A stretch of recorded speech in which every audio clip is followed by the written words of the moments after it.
duelo es el proceso psicológico al que nos enfrentamos tras las pérdidas. La pérdida de cualquier objeto de apego provoca un duelo, si bien la intensidad y las características de este pueden variar en gran medida en función del grado de vinculación emocional o de la propia naturaleza de la pérdida. La pérdida no siempre es física, sino que también existen diferentes tipos. Es un tipo de pérdida total, ya sea de otra persona o de la propia vida en caso de enfermedades terminales. Son pérdidas físicas, referidas a partes de nuestro cuerpo, capacidades sensoriales, cognitivas, motoras o psicológicas. Pérdidas materiales, pertenencias, situaciones económicas o de trabajo. Elizabeth Kubler-Ross fue una psiquiatra, escritora y pionera en tanatología.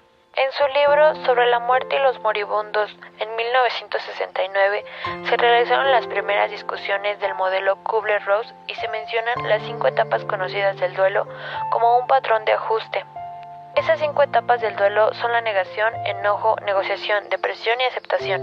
En general, las personas experimentan la mayoría de estas etapas después de afrontar una pérdida, aunque no en una secuencia definida. El modelo Kubler-Ross es uno de los modelos psicológicos más célebres en todo el mundo de tanatología, así como también es reconocida como la pionera del mismo. Este tiene un enfoque humanista, sin desligarse por completo de la teoría psicoanalítica. En su libro La Rueda de la Vida nos cuenta sus logros de forma positiva y negativa durante toda su trayectoria.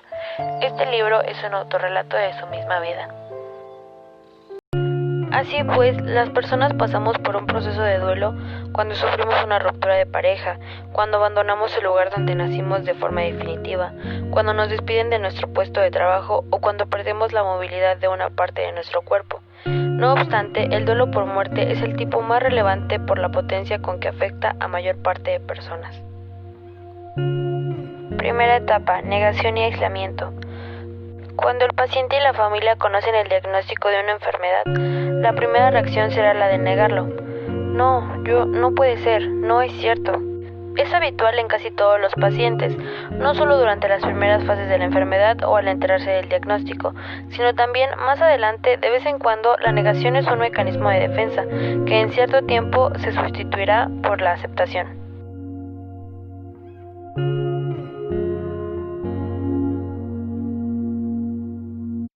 El fin de la negación va asociado a sentimientos de frustración y de impotencia con respecto a la propia capacidad de modificar las consecuencias de la pérdida. Durante la etapa de la ira, la persona busca atribuir la culpa de la pérdida a algún factor, como puede ser otra persona o incluso uno mismo. El proceso de duelo implica la superación de la frustración y del enfado, que se relacionan con intentos psicológicos naturales pero fútiles de que nuestro estado emocional y nuestro contexto se mantengan iguales que antes de la pérdida. Es sustituida por sentimientos de ira, rabia, envidia y sentimientos que se proyectan contra todo y contra todos. Tercera fase: negociación o pacto. Dura periodos de tiempo muy breves. El pacto es un intento por posponer los hechos. En esta fase, la persona guarda la esperanza de que nada cambie y de que puede influir de algún modo en la situación. La cuarta etapa del modelo de Kubler-Ross sobre el duelo es la de depresión. En este periodo, las personas empiezan a asumir de forma definitiva la realidad de la pérdida, y ello genera sentimientos de tristeza y de desesperanza, junto con otros síntomas típicos de los estados depresivos, como el aislamiento social o la falta de motivación. El hecho de perder a un ser querido, de enfrentarse a la propia muerte y otras causas del duelo puede hacer que la vida deje de tener sentido para nosotros, o al menos durante un tiempo.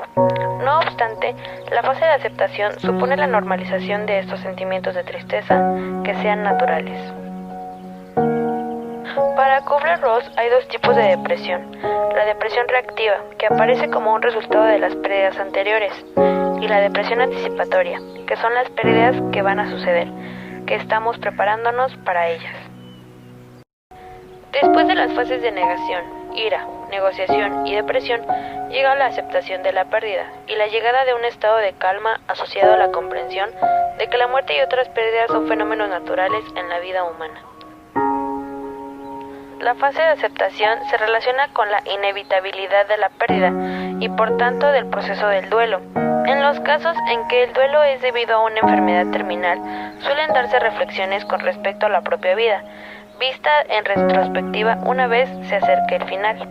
Si un paciente ha tenido tiempo y se le ha ayudado a pasar por las fases antes descritas, llegará a una fase en la que su destino no le deprimirá ni le enojará. En esos momentos la familia es la que necesita más ayuda.